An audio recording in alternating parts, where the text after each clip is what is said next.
I want you to imagine something with me. Imagine you're standing in front of a kitchen blender, and inside the blender is nothing but water and a small goldfish. Next to the blender is a bright red button. If you push the button, the blender turns on and the fish dies instantly. Would you push that button? Take a second and really think about this. No one is forcing you. No one is threatening you.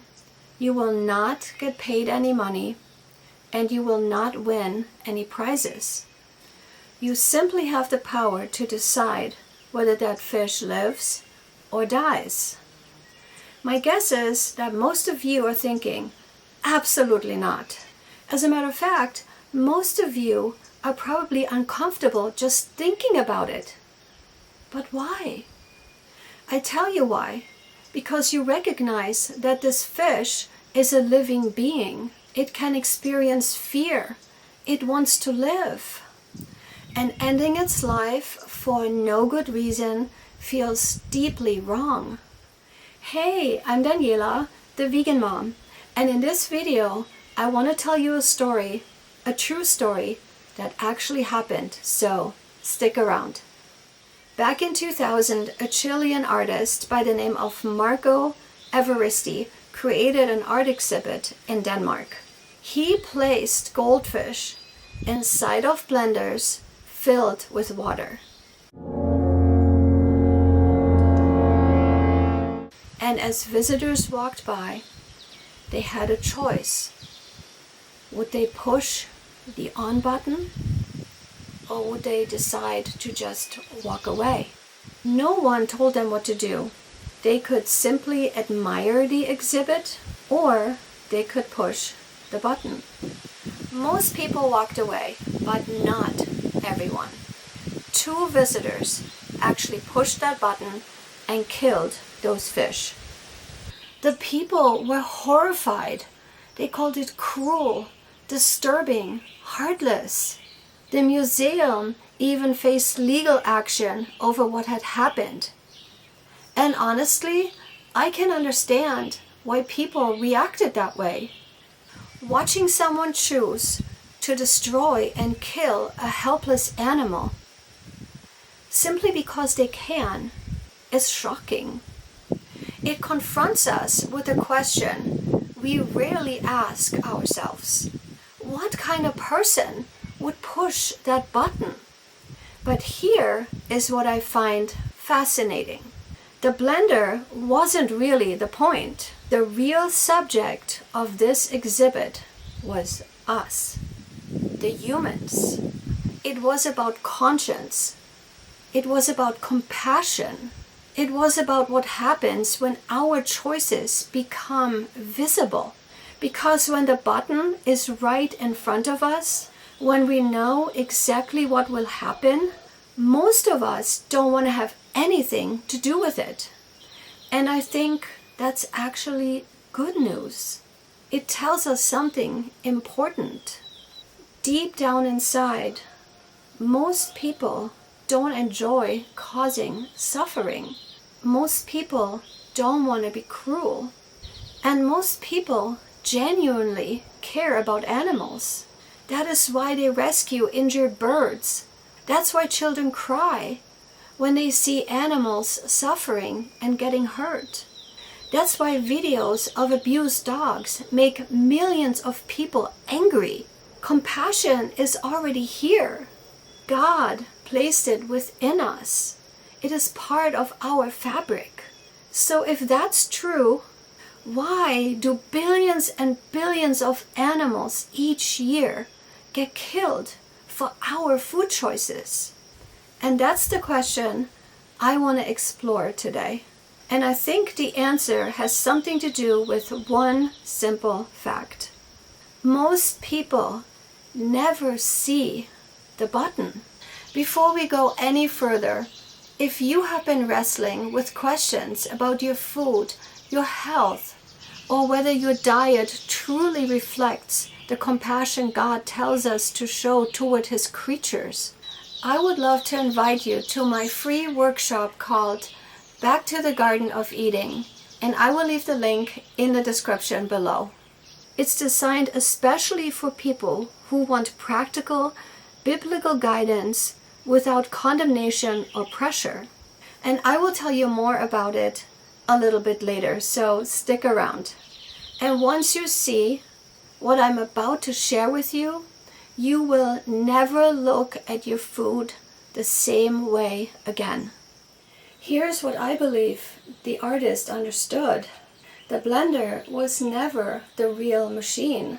It was simply the only one that we could see, because every single day, all over the world, animals are put into machines that are designed to kill them. And the only difference is that most of us never have to watch. The button has been hidden. Think about it. When we stand in front of a blender with a living fish inside of it, our conscience immediately wakes up. We know exactly what is about to happen. But what if someone quietly moves that blender into another room? What if they covered the windows? And what if they hired someone else to push the button? What if they packaged the result so beautifully that you never even have to think about what happened inside? Would anything have changed morally? Or would only the distance have changed? Our modern food system has simply moved the blender out of sight. Take eggs, for example. Most people see a carton of eggs and they think of breakfast. Maybe they think of scrambled eggs or an omelette or pancakes. Maybe they think of the family farm that they remember from childhood. But what they don't see are the baby male chicks. Those baby male chicks, they will never lay eggs. And because they're bred for egg production rather than meat production, they're not profitable to raise for food. So within hours of hatching, millions and millions of them are being killed every single day. Either they're being gassed to death or they're dropped into an industrial machine that will kill them almost instantly. And they entered the world only hours earlier. They never had the chance to spread their wings. They never had the chance to meet their mama or walk on the green grass or experience the sunlight or to simply live. And most people don't know that. Not because they're bad people, but because it was never told to them or shown them. And now, let's think beyond the egg industry. Every year, around the world, trillions and trillions of animals are raised and killed and brutally murdered for food. Cows, pigs, chickens, turkeys, ducks, goats, sheep, fish, animals who, just like that goldfish in the blender, want to live. They don't want to die. Many spend their final moments moving through industrial systems designed for one purpose: to process them as efficiently as possible. Machines, conveyor belts, restraint systems, slaughter lines. When we hear those words, it's easy to picture machinery. But let's not forget what keeps this machinery moving: our choices, our purchases, and the systems that we continue to support. And behind that machinery are living beings, each one capable of feeling fear, each one struggling to stay alive, each one valuing its life, even if we never knew its name. And here is the uncomfortable truth. If those same machines were placed in the middle of our towns, if the walls of every slaughterhouse were made of glass, if every carton of eggs came with a video showing what happened to the male chicks, if every package of meat showed the animal's final journey instead of a smiling cartoon farmer, how many of us would still make those same choices? I honestly don't know. But I do know this. Industries spend an enormous amount of money and time making sure that we don't have to think about those questions, because distance changes everything. Distance makes compassion easier to ignore. Distance allows us to think that someone else's choices have nothing to do with us. Distance convinces us that just because we didn't hold that knife, and because we didn't push the button, and because we didn't operate that machine, that we're somehow disconnected and excused from what happened to those poor animals. It's about whether we are willing to look honestly at the choices we've been taught not to question. When I keep thinking about that blender back in the museum, one question keeps coming to my mind. Why were people so horrified? The answer seems obvious, because the choice was visible. There was nothing hidden from it. No colorful packaging, no comforting slogans, no advertising, just one living creature and one human being deciding what to do. But our daily choices usually don't look like that. Instead, they arrive wrapped in plastic, neatly packaged, convenient, disconnected from the life they once were. The animal disappears and only the product remains. And that separation changes everything, or at least it changes what we allow ourselves to see. You know, the Bible begins in a garden. Before sin entered the world, before violence became normal, God gave humanity an abundance of plant foods to enjoy, a world filled with fruit, seeds, grains, nuts, vegetables. It was enough. It was good. It reflected the heart of the Creator, who delighted in every living thing He had made. And now I realize we don't live in Eden anymore. We live in a broken world, a world where suffering has become so common that we often stop noticing it. But shouldn't followers of Christ be moving toward God's heart rather than away from it? Shouldn't we be asking ourselves, what choice best reflects the compassion of Jesus? Not because we're trying to earn salvation. We could never do that. Salvation is God's gift through Christ alone. But because love changes us, when we truly begin to see others, including the animals God created, as beings with lives that matter to Him, our choices naturally begin to change. That's really what veganism has become to me. Not a diet, not a trend, not a badge of moral superiority. Superiority?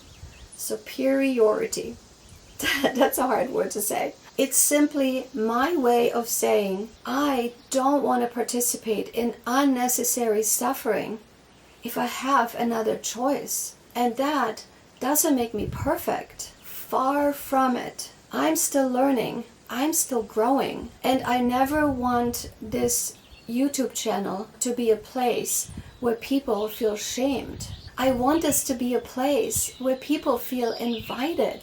Invited to ask questions. Invited to learn. Invited to grow. Because that's exactly how God has worked in my heart. Patiently. One step at a time. And if today's video has shifted something inside of you, if you found yourself thinking, maybe it's time that I looked at this more honestly, I would love to personally invite you to my free Back to the Garden of Eating workshop. We'll explore what Scripture says about God's original design for food, how our food choices affect our health, our stewardship of creation, and our compassion for animals. But most importantly, I will show you practical steps that you can take right now. I know what you're thinking. She is suddenly in a different environment. And yes, you're absolutely right. I was filming the first half of this video in the mountains, but I couldn't finish it there. So now I'm back home in my normal recording environment and with my normal recording equipment, because up there I was using a different camera that was not as high quality as this camera that I'm using right now. But it was still a very, very expensive camera. I just didn't want to bring my regular camera because I didn't want to have anything happen to it. Anyway, so now that I'm back, let's finish the video so I can edit it tonight and over the weekend, and then hopefully I can bring it to you next week. Okay, let's continue. You don't have to become vegan overnight, and you don't have to have all the answers. You simply have to be willing to take the next step. Have you ever seen that Indiana Jones movie where he was supposed to be crossing that bridge over a big cavern, and all he could see was always just the next 2 or 3 little parts of the ladder, but he couldn't see the rest of the way and the rest of the ladder? And it's super scary when you don't know that there actually is going to be a next step and that you're not going to be falling down into this big cavern. But that is what God actually asks us to do many times. And God always is asking us to trust Him and to just take the next step. We don't have to see the entire road, and we don't have to see the entire puzzle finished. We just have to know one piece of the puzzle and put it where it belongs. We just have to take the next step, and then once we take the next step, the step after that is going to be revealed. And that's how I'm trying to encourage you guys and myself to live our lives. And because I know how difficult it is to walk this journey alone and to even know what steps to take, and if you take one step, what is the next step? And this is why I have created my free Back to the Garden of Eating workshop. And in that workshop, I will walk you through a lot of amazing things. And I will leave the link to that workshop in the description below. And before we finish, I want you to picture that blender one more time. The fish is still swimming peacefully. The red button is still waiting. And suddenly someone asks you, would you push that button? Most of us would immediately say, no, of course not. Absolutely not. Not because we are afraid, but because compassion would stop us. And that's what gives me hope. Because I don't believe that most people are cruel. I believe that most people are compassionate. The problem isn't that we lost our compassion. The problem is that we have hidden the button. The blender in the museum was only a symbol.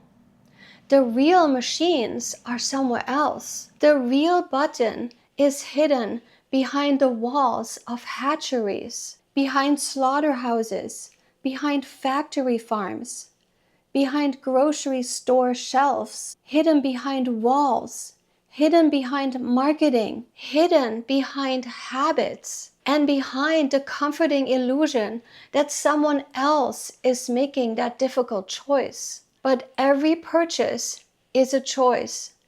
Every meal supports something. Every dollar says, build more of this, or build something different. The good news is that we don't have to keep pressing the hidden button. We can choose compassion.